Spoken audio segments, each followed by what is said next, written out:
RÆBURN Connects is all about connecting really good people, and importantly, with people like yourselves, right? So today should be fun, step one. It should be educational, it should be inspiring. It should be an opportunity for open conversation as well. So the idea is that we're going to talk for about 35, 40 minutes, but if you guys have questions as we go through, please don't be shy. And then importantly, at the end, we'll take the benches away, we can have another drink and we can have a chat. Sound good? All right, so that's part of the two minutes or so. The other thing to say is that very kindly, all of you donated £5 to be here, right? And that money, it's funny, I was joking with Harry and Veronica, we used to do events where we did them for free, and a learning for anyone maybe doing their own thing down the line. You do stuff for free, only about 50% of the people turn up, if you're lucky. We charge £5, and all the money goes to an amazing charity called the Off Centre, which is right by our studio in Hackney. And Off Centre support young adults basically going through different problems, so counselling and all of that. And we've actually ended up raising thousands of pounds by doing events like this. So again, hopefully it's a really nice way to give back. So yeah, that's what it's all about. So far, so good. Yeah. Let's talk about Wizard Works. All right, fantastic. So maybe you guys can introduce yourselves first, and then we can try and make sense of everything together. Okay. I'm Veronica, and I'm from New Zealand. I'm Harry, I'm from London. I guess. And together we're Wizard Works.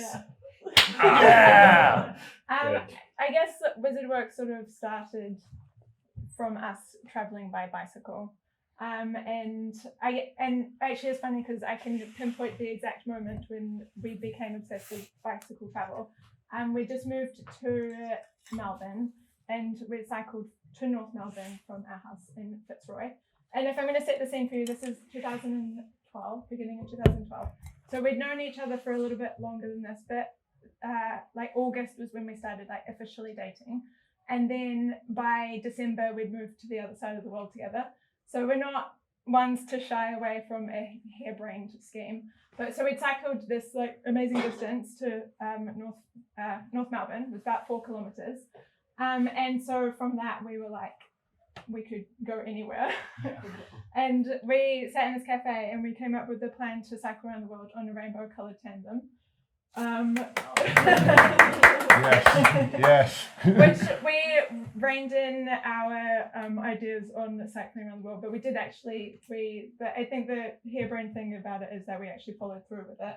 Not the rainbow colored tandem, but we ended up in 2015, we sold all of our stuff and quit our jobs, and we cycled from Japan to Malaysia over the course of a year. And that was kind of where the obsession sort of like began. And after that trip, we still keen to keep traveling, but needing to earn some money, we moved to Canada and we got jobs and we were working. We were living with a friend, and he said to me, Harry, you've got to get yourself an inside winter hobby because the winters here are bad. And like people say England is rainy, but I don't know if any of you have been to Vancouver. It's really rainy. It rained literally every single day in October 2016. Every single day. And I think on our trip, or in our lead up to our trip, we spent a lot of time talking about gear, like what's the best gear to buy, what's the thing. And I remember we joked, like, when we actually start the trip, what are we going to talk about? Well, it turned out it's still just gear. We spent the whole trip being like, should we have bought this? How could this be better? Could this be any lighter? Could this be more waterproof? Could it be more cool?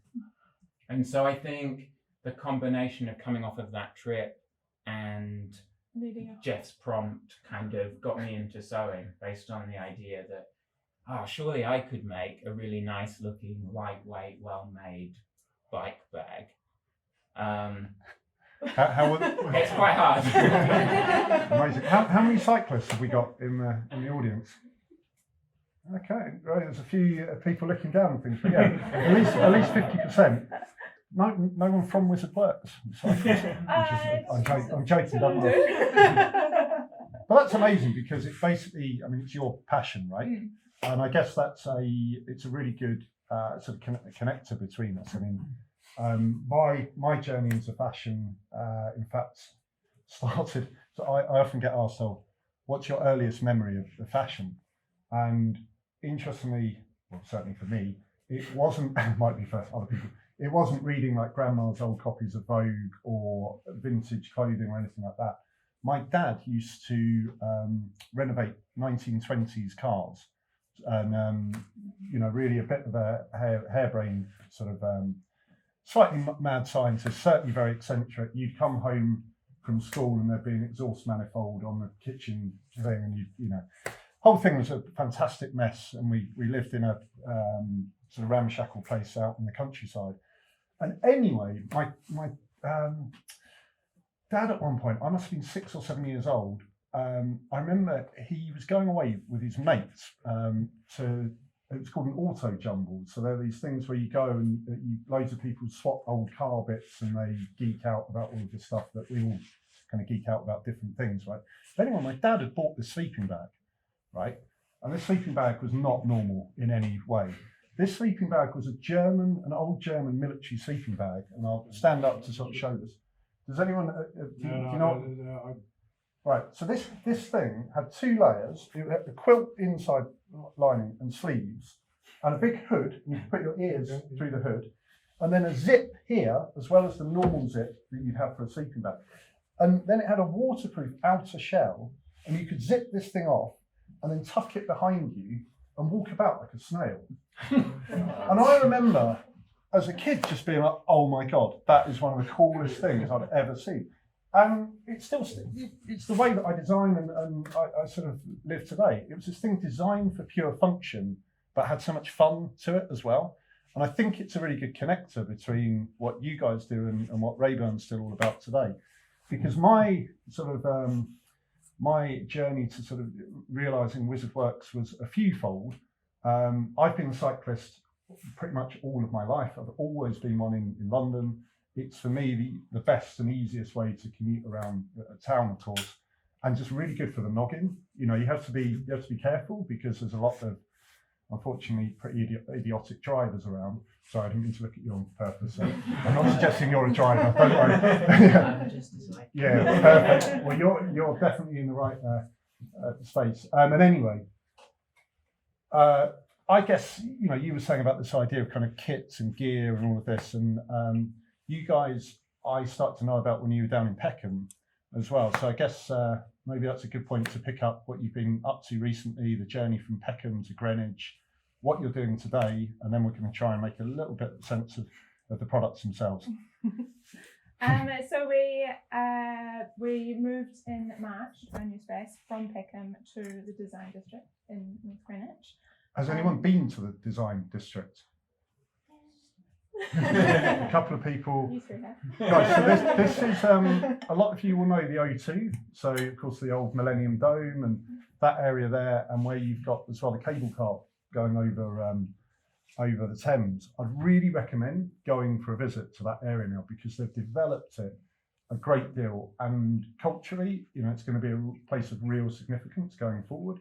That sort of development socially, it's all about placemaking, where we're going to be in 5, 10, 15 years time. And the really interesting thing about the Design District, architecturally and everything else, I'm not going to steal anything from you. It's super cool. Explain everything. It's super cool. Yeah. Super cool. So it's a collection of buildings that there's 14. They've been designed by 7 different architects. So they're all like visually really interesting. So that is a reason in itself to go. And they're sort of making a sort of creative home for the creative industries in London. So I think it was quite curated, like who got to get in. we had to be on the charm offensive to be given a space. Luckily, they liked us. But there's loads of cool people doing really cool stuff, which is really great. Our upstairs neighbour is Helen Kirkin, sneaker queen. And yeah, just like it's just a really positive and fun place to be. We've got a ground floor unit, which is really cool. We're really proud to be made in-house and made in London, and so it's really nice that people can literally see us making things. I think we're so proud of the fact that we make our own stuff, And I think it's really wonderful for people to be able to see that, because this isn't a conventional kind of industrial space. It's close to being a fishbowl. You know, there's like floor to ceiling windows all the way around. We have to sweep every day rather than every 6 weeks. But I think it's really cool. And I mean, we get people like pressed up against the windows because I think in this country, we don't see things being made. We're divorced from how stuff comes into being.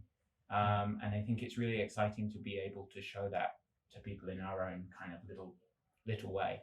There we go. So when you do go down to the design district, you'll know their building because it's a really beautiful like, emerald green. And for me, I wasn't joking. I think it's the coolest one. We do too. Yeah, it's very good. So anyway, in terms of, I knew you guys when you were down in Peckham. I live down in Forest Hill, so I'm often doing my commute and things. And I think we'd sort of seen each other from afar digitally. We'd spoken a bit over Instagram and things. And then I had an idea basically where I started riding a Van Moof, which is the bike you see in the window there. So this is a Dutch electric bike. And first of all, they had normal sort of mechanical ones and then electric. And my advice for anyone riding, hang on, what's the best way? I'm being recorded, I think. So it's an incredible bike, but you have to find ways to do other exercise because it does 95% of the work for you. And it's so good, so good. And anyway, my commute is all the way from Forest Hill through to Hackney Central and then back. So it's about 26 kilometres on a good day. And then sometimes I'm around town, so you're up to 30, 40 kilometres a day.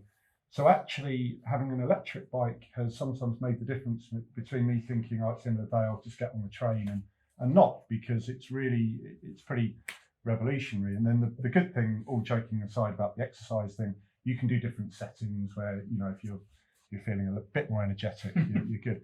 So anyway, I started riding one of these and genuinely just before Glastonbury, I text first Harry on, I think they call it, I slid into your DMs. Yeah. I think that's what the kids call it these days. And very, very kindly, without being too crude, Harry slid back. And then we arranged to do a sort of video call because I sort of, well, step one, I was just really impressed with what you guys did. I love the fact that you were making in London, same as we do with our Remade in England product. And I wanted to run an idea past the guys that either they were going to go, yeah, I get it, or say, hey, it's not for us at all. And the idea that I had was that we, for our new collection, have been working with these, which are called peeler seats, and they're used by civil responders and the police. And we have been taking these and making them into pieces like this as part of our new collections. This is autumn winter 22. And what's really unique about the material itself is, if I can just open this up for you guys, you'll see on the inside all these different symbols. It's fireproof, it's waterproof, it's abrasion resistant, it's breathable, and it's also all of these other chemical proof and everything else, right? And the crazy thing about these suits is that we at Raeburn still kept them wrapped in plastic. They've never been used and never been opened. And it's because they have a shelf life. So it's the same with loads of stuff in the military. With the parachutes that we use hundreds of every year, if they haven't been used for 12 years, they have to get rid of them. And so it's kind of good and bad news, right? It's sort of good if a chemical suit and things hasn't needed to be used. But anyway, I explained to the guys, hey, we've been working with these. We've been doing everything we can to use up the offcuts, and we do them where we put them into pockets and details that you can see on the crew necks and things here. But I had some seats left over, and were the guys interested in doing something? And that was literally just as I was packing my bag to Glastonbury, and you explained a bit about what your team were up to. Initial reactions? Yeah, it was a busy time. Vi and I were going to a long-awaited technical textile fair in Germany. The Glastonbury of textile. That's it. And our whole team was going to Glastonbury. The actual We were almost envious. We saw some pretty cool robot arms there. Who Fantastic. needs Kendrick Lamar when you've got robot arms sewing a car seat? Yeah, I mean, like, I think projects like this don't come along very often, and I think the opportunity to make a bag that is somewhat resistant to radiation is pretty cool. Although presumably the shelf life is due to the fact that it's less, it's maybe less resistant. I didn't and want then to you cut it up and it's didn't- even less resistant. I didn't want to labour that point, but it genuinely is Yeah. nuclear, biological, and chemical proof as well. But Yeah, I wouldn't want to test that. so But I think it was obviously it was an exciting opportunity, one that we jumped at, and I think it proposed an interesting challenge because our brand is, if you were going to use one word, probably cute, and I don't know if that's the one word that you'd use to describe Raeburn. And so it became... depends what day you catch me. No, you definitely, but the brand at large. Yeah. And so I think it was challenging to create a range of bags in collaboration with you guys that looked like it belonged to us, but also belonged to you guys. And when we thought about it, fundamentally, beyond being cute, what makes a WizardWorks bag a WizardWorks bag is a strong sense of silhouette, that it holds its shape and looks good whether it's empty or full. It's the ease of opening and the ease of attachment. And I guess it's that cuteness, really. Fantastic. And I think we realized that with the Raeburn collaboration, we could preserve a lot of those silhouettes and shapes and functionalities of our bags, using some of the internal structure systems that we normally use, but essentially reworking the exterior in an aesthetic that was much more Raeburn than it is WizardWorks. And I think, design is a collaborative process, and I can really say that our little team each managed to leave a mark on this collection. I'm really pleased they're all here. Very cool. I had something, but it's gone. It's perfect. I mean, we'll jump back in a sec, Veronica, but I think maybe it's also, I'm looking at a few younger guys and girls here that maybe are thinking about their own design features and everything else. I think this being about learning and hopefully a bit of inspiration, what was really cool from my perspective is I was able to then cycle over to meet the guys in person for the first time. Previously, it had just been video calls and all of that jazz. And the best thing about it was that we just sort of experimented early on. We were kind of clear, okay, we're going to work with these kind of peeler seats to begin with, but aesthetically, what's going to make sense for the bike, and then functionally as well. What's really going to be a benefit to the rider. And whilst we've spoken about a Van Moof over there, we were keen to develop bags that could work with other bikes as well, right? Let's not limit ourselves. And so the really fun bit to begin with was almost building up Frankenstein's monster of all these different bags. And we were looking at one, the basket one that went on the front, and then all of these different things. And then actually stripping it back and going, well, that's cool and everything, but what do we really need and what's really going to make sense for both things? And because you guys are very modest, and the amazing ladies and guys and everyone back there that helped to work on the projects as well. I was so impressed that going from the first meeting, where literally sitting in the studio, we started to kick around a few ideas. Well, could we do what's unique about Van Moof? They have this really cool triangle system on their bikes and things. Could we actually do something that would work for the battery, charger and things? And while the time we were finishing a cup of tea and a biscuit, you'd already done the first mock-ups and things, and I'm looking at all of you, you're all looking fearful. I don't know who to thank. But from there, what I was so impressed, every bag that you see, and we'll talk about them a little bit in detail, and so there were like 7 or 8 iterations to improve each step. And you guys were really thorough with the whole process, right? I think, and patient. I think it was a really fun challenge for the whole team to be able to do that. I think that one of the strengths as a little team is you can just be like Hulk production. We need to make a triangle bag for the press now.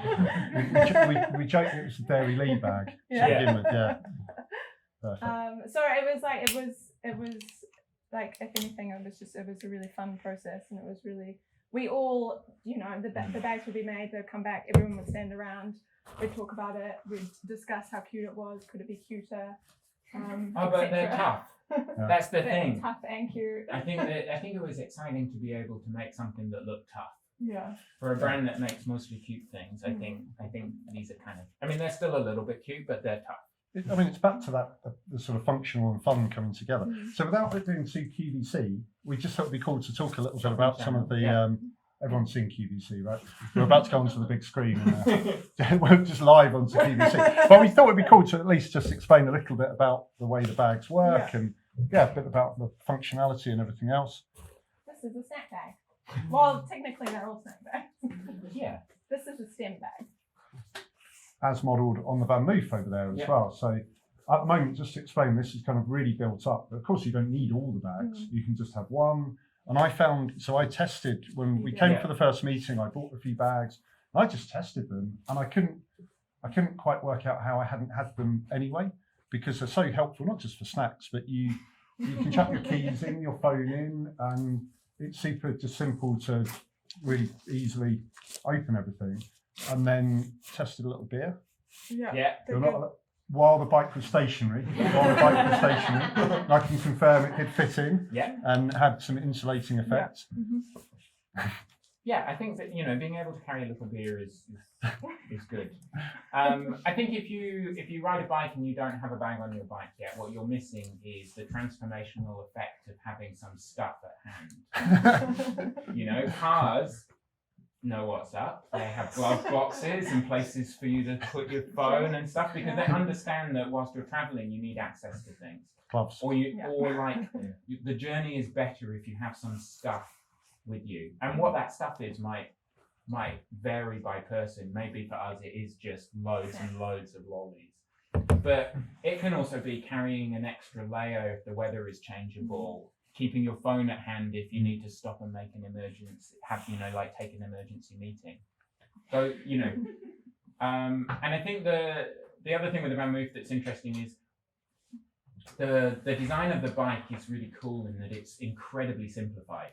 They look much more like the bike you see on the classic road sign than a conventional bike. And I think there's something really beautiful about that. But they're also missing a lot of the attachment points that we would usually make a bag and design bags around. And so we ended up really favouring the Voila, which is personally one of our favourite, for being able to keep a water bottle or any other kind of things to hand. Just to explain as well, guys. So you've got all of the beautiful peeler suit here. You've got a military grade mesh as well. And then anyone that knows a bit about Raeburn, we quite often work with this fully recycled tape. And we're really well known for our ethos, which is the 3 R's, so remade, reduced and Raeburn. And so you'll see Raeburn down here, remade on this one. And then, Veronica, I'm not going to put you on the spot too much, but it'd be cool for you to speak into recycled that comes here and a bit about this guy or girl. It's a guy. Yeah. This is our barrel bag. It's actually one of our most popular bags. It spans like many cycling disciplines. They mount on your handlebars, and all bikes have handlebars.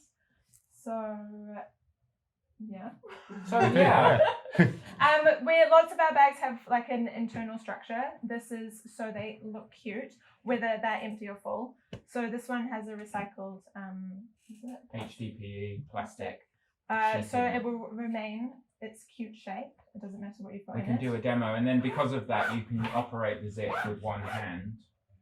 Like you can't usually do that on a jacket, and it's because the zip is held under tension. And that means when you have a bag on the front, you can open it, eat your snack, replace your snack, fill it full of popcorn, and then close it. Brilliant. Yeah. Every day's a school day. And then importantly, you guys really did develop quite a lot of new features and things as well that you haven't. Yeah, one of the other sort of like Wizardworks trademarks is that we're colourful, but we're quite simple. Our designs are quite simple. So the Raeburn sort of aesthetic is quite embellished, even if it's not like cute. It's embellished, but it's tough. So when we first made, actually this bag was the most difficult one to design because we first made it and it just looked too plain because it has quite a lot of surface area. And so many iterations of this bag were made.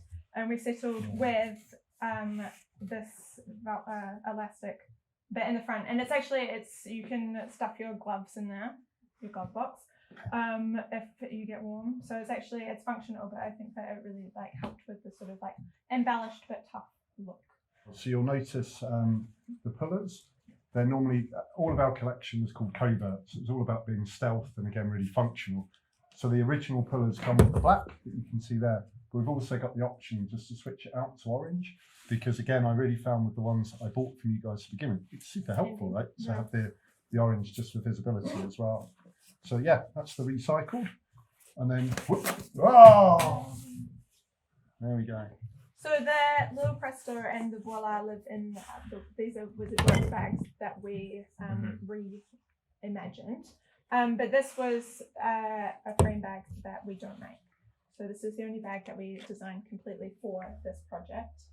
We do make a stock frame bag, and so we have taken sort of a lot of the design sort of principles from that to create this guy.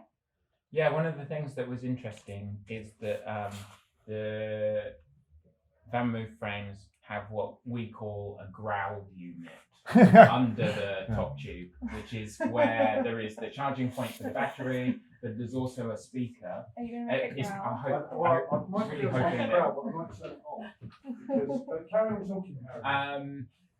And so the conventional kind of frame bag that we do. Just that's it turning on and happy. Yeah. For anyone that does know them. If it's unhappy. Yeah, if they're unhappy, basically if you put it against a lamppost, you've got a lock on it, but someone tries to grab it off. It genuinely barks, makes a lot of noise. And so I do it now. We had Yeah. There we go.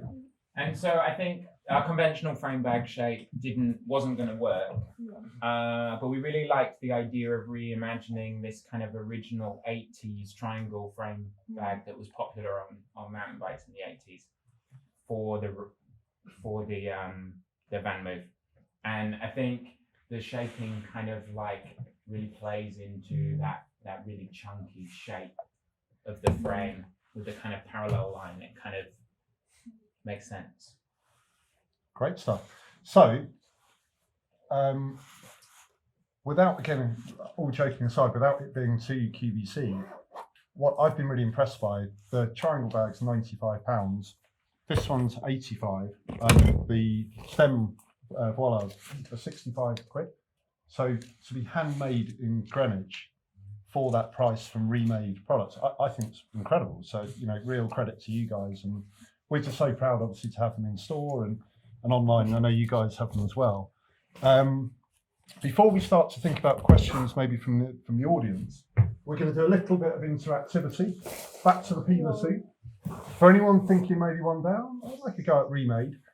My advice to you is try and get, we call these artifacts, right? Things from the past. Try and always buy the biggest one that you can, right? Because you obviously end up with the most amount of material. So this will have cost hundreds of pounds to make, I guarantee. Super tech performance material, all fully seam sealed and everything on the inside. Yeah. So my question to the group, how many bags do you think we can make from one peeler suit? Which bag? Good.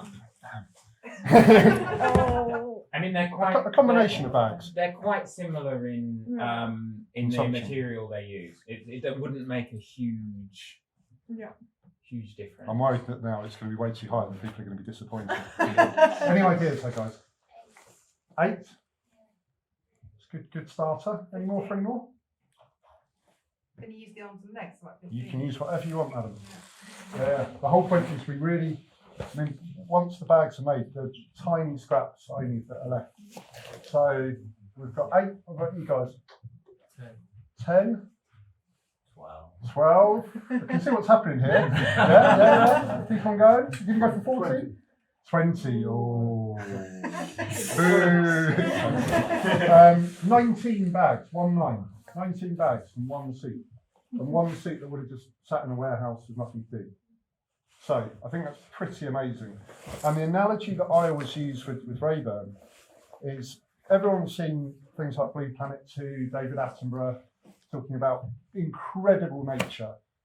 I always think as an analogy for the way that we work within the industry, the way that RÆBURN, when you see Blue Planet 2 and you see the sharks swimming along and you see those little fish that swim alongside them and start cleaning the sharks, right? They're called remoas, not the suitcase, but a similar word. And they swim alongside, and sometimes they get in and they clean the shark's teeth and everything. And I always think it's a really good analogy for what we do as a brand. So we swim alongside these massive sharks and we kind of clean them. We use what they don't need, right? But then I think, well, while you're swimming alongside, you have an opportunity to talk to the shark a little bit. And maybe you can steer the shark a little bit. So within RÆBURN, you know, we work with some pretty big brands like Timberland, and we work with Disney. And, you know, I think what you guys are doing, you've got an opportunity to steer the industry, right? Because you're firmly saying, no, we're going to carry on making really high quality products in Greenwich and everything else. So I hope, again, it's a nice way to think about why I was so interested to begin with what you guys are doing, and hopefully a really nice, I don't know what the word is, shark thing. But importantly, I suppose my interest as well is what happens next for Wizard Works, because I think you do have this opportunity to genuinely change things, and I'm excited for your future. That's exciting. Well, on a really small scale, next for Wizard Works is we just bumped into the the world's actually biggest handmade bike show. So we're doing a bike show this weekend, bespoke. Which is in the Lee Valley Velodrome in Stratford. Yeah. Pretty cool. So you can come and see our stuff there this weekend. Is the velodrome still operating? Yeah. I think there's things happening. Yeah. I'd like to do with the event. Yeah. Okay. But it is in the middle of the velodrome, which is that's incredible. That's So really like cool. genuinely where like Yeah. Chris Hoy won the Wow. So I think that's really cool. And then on a larger scale, At the end of this month, we release our winter seasonal safety collection, WizViz, which is for us as a brand who's kind of small and our core range is kind of stable. WizViz is our opportunity to do something different every year. So we take the idea of the fact that it gets really dark suddenly at the end of October, and that being seen is nice, but not always cool.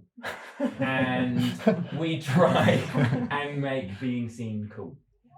And so this year's WizViz collection, which you can preview at Bespoke if you come along, drops at the end of the month, and that's always fun. And can people come to see you in Greenwich on occasion as well? Sometimes. Sort of. Yeah, can they You can go through the window like everyone else? press yourself against the window anytime Yeah. you want. Yeah. And then we do occasionally have sort of like open days or open weekends. We like to show people around. We are a manufacturer, so we're making all the time. So we don't always have time to show people around, but we're really proud of our space, and we're really proud of being made in London. We do like to show people around and introduce you into all of the machines, so you can learn their names and their quirks. Yeah, that is good. Every machine is named, right? Every machine is named, and we And every refer to human. them, and Yes. all of the humans have names. The too. humans come with their names, Yeah. but, We name them but the machines. machines get given theirs. Very good. Talking of names, Wizard Works is an amazing name. Yeah. Yeah. Yeah. Bam. This I'm wasn't a Harry. on our pre-planned thing. No, by the but way. this is actually something we get asked a lot. I'm a Harry, and if you are outside of England, there's a lot of Harry Potter References. connections. Yeah. You have to endure them, really. Yeah. You're a wizard, Harry, is something that we've heard a lot. And I think we really wanted, strangely, to have an alliterative name. Because alliteration is cool, really. Yeah. And so Yeah. that's really it. And wizards. It comes out wizards of are being cool. a little bit humiliated, I guess. Perfect. What a brilliant way to end things. No, but genuinely, that's sort of 35 minutes or so of, hopefully sort of explains a little bit about the process. And as I mentioned to begin with, importantly, this really is about the collective here. And if there are questions and things, now is your opportunity to kind of grill Harry or Veronica or myself. And above everything, super chilled. Yeah. Any difficult questions? Yes, sir. I don't think it's difficult, but thank you. It's really nice to hear about it, and I love the bags are beautiful.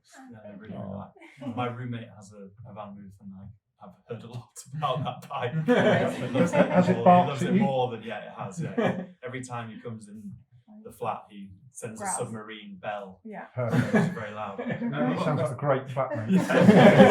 Especially in the morning. Yeah. I've got a question, I guess, for both of you. I guess for Christopher, like how do you find, source, or like get a hold of these materials and these suits? You know, how do you get your hands on them? So if we were looking to want to work with something like that as a brand ourselves, like how would we find and do that? And then for you guys, beyond the materials that you work with here, what materials do you typically work with, and is sustainability like a core principle of what you guys do as well? Great questions. Do you want to go first or second? Well, I'll go first simply because Okay. I'll forget otherwise. Okay. yeah, fine. I've just turned 40, so things are starting to deteriorate. No, in honesty, I spend an awful lot of time at different warehouses and a lot of dead ends and lockups in the back end of nowhere. Basildon, by the way, for some reason, is the epicenter of all military surplus places. Is anyone from Basildon or been there recently? Basically, there are two really big clearance places that deal with the Ministry of Defence, so the British government, and one is in Basildon. It's called Field Textiles, and you can go there. They're not super accessible these days, but in short, you can go there, and because of what we do, we use a lot of materials every year. They kind of take us quite seriously, and they have. It sounds nuts, but they have these two massive travelators, like these big, like you'd have at an airport, I guess, and they empty out. And you'd love to think, oh yeah, the British military, they're going to be really organised, right? They're going to be super. They empty out these massive boxes, which are about the size. If you imagine the benches squared off, right? They empty them out into these giant travelators, and there'll just be a massive thing of like old socks, and then there'll be one full of flags, and then there'll be one full of diving suits, and they all get sorted out. And quite often they're just assorted things. And they get sorted out into all of their different departments from there, and then that stuff gets sold to military surplus places, and then it gets sold on again, and eventually it ends up one piece on eBay, right? So our role within RÆBURN is to try and get as far up the food chain as we can, but it's a mad combination for me now, sourcing sometimes individual pieces where I might buy one beautiful 1950s silk mat from a collector in Germany because it's going to be part of our archive, through to then buying things by weight, where you buy it will literally be a WhatsApp conversation. Yeah, mate. It's definitely half a ton of Gore-Tex jackets. Yeah. Whatever you want it to be, that's what it is, mate. Yeah. And then of course when it turns up, it's 2/3 of what you thought it was, and a load of other just crap at the bottom, and that's made up the weight and things. And then we also, just to flip back to the Field Textiles reference, because we've been doing this now for 13 years, we get taken quite seriously. And so we do have really good connections with companies that do the repairs for parachutes, and they allow us to then source from there. So it's a mad combination now of a lot of still direct contacts for myself. And then I don't quite think we could operate the business in the way that we do today without the internet and without being able to constantly source things digitally as well. But even if you buy one piece online, it's then a case of going upstream to see if you can find 100 pieces or sometimes even more. So that's a really long answer, but hopefully interesting. Yeah. That's good. See, I've forgotten your question now. See, that's what happens. Yeah. I think for us, we came to making bags from the position of like the user of the bags. We didn't know how to sew or do marketing or how to fix a machine or any of these other things. Those are all things we acquired. And I think from the beginning we thought, okay, well, outdoor fabrics are made from plastic. Plastic can be recycled. We're gonna buy recycled fabric and recycled things in smallish quantities, and we're going to make some cool bags. And I think a lot of the time you have these, when nothing of an industry, you have a strength in that you're not pushed down by an understanding of how things should work. And sometimes that really works in your favor. But then other times you just walk into this huge disappointment of realizing that the world you thought existed and the world that actually exists are just completely different. That Venn diagram with no overlap. Yeah.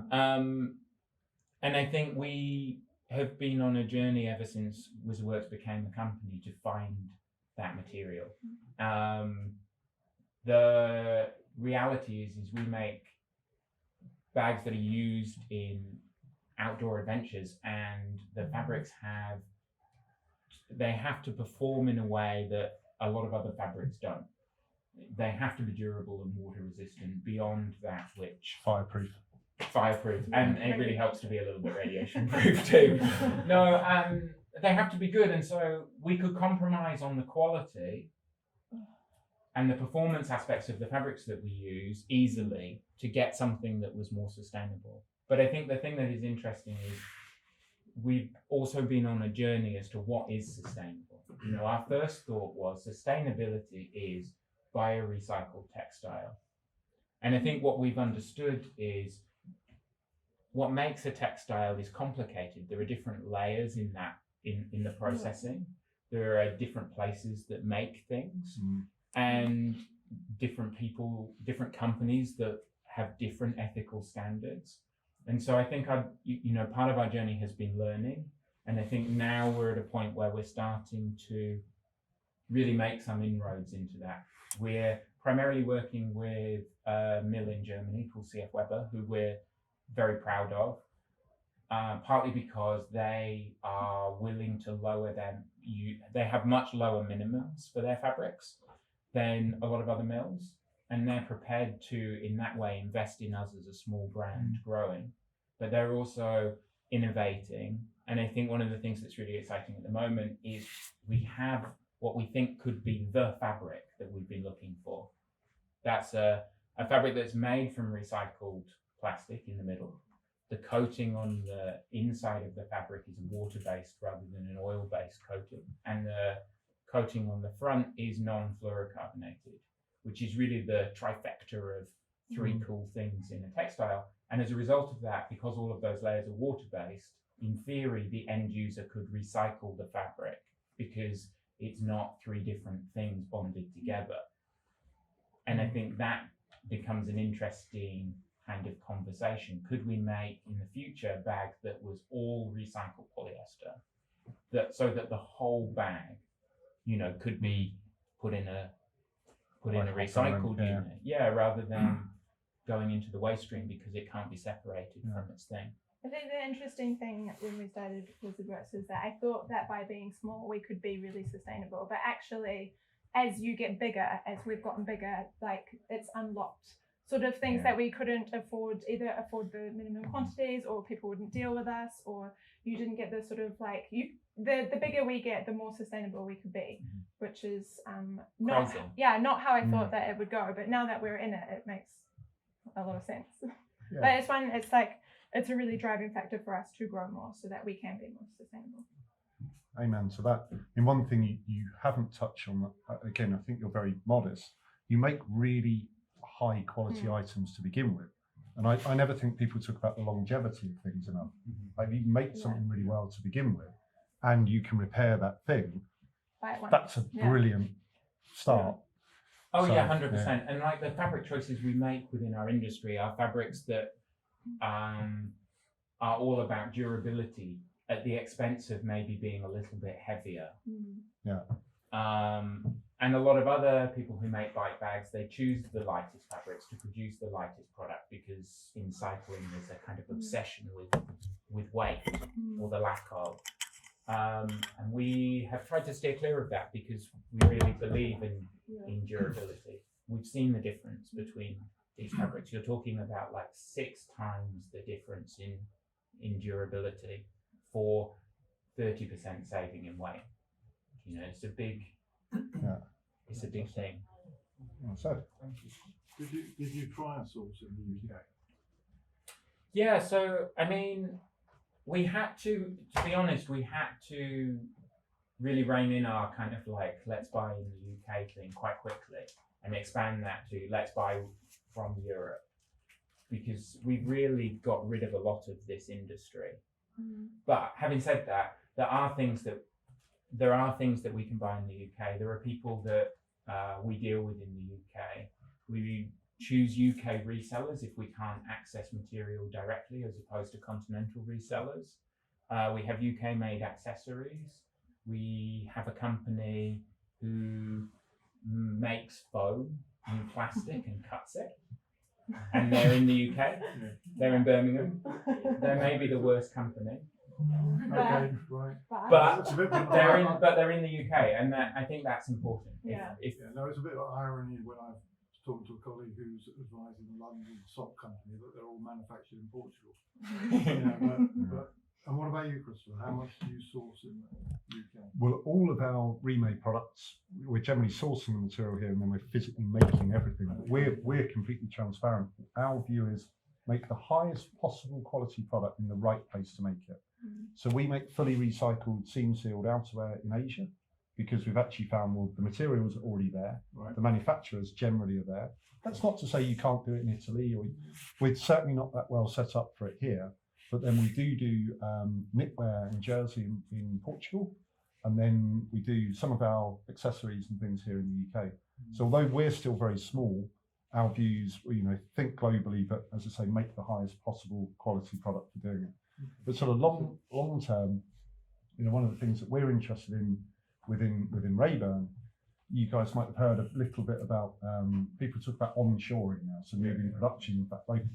Our view is more about thinking sort of about global localization. So currently we do remade in England and we're very proud of it. And we have our small atelier in Hackney, but what would happen if we could do remade in Vancouver or remade in Seoul? And then of course you're working with local materials, and then you've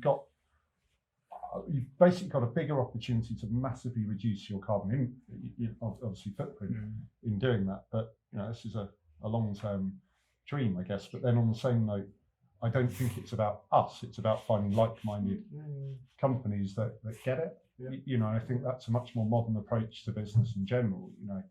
Our view is we obviously we don't want to be in every city or anything like that, but we seem to find good eggs and want to work with them.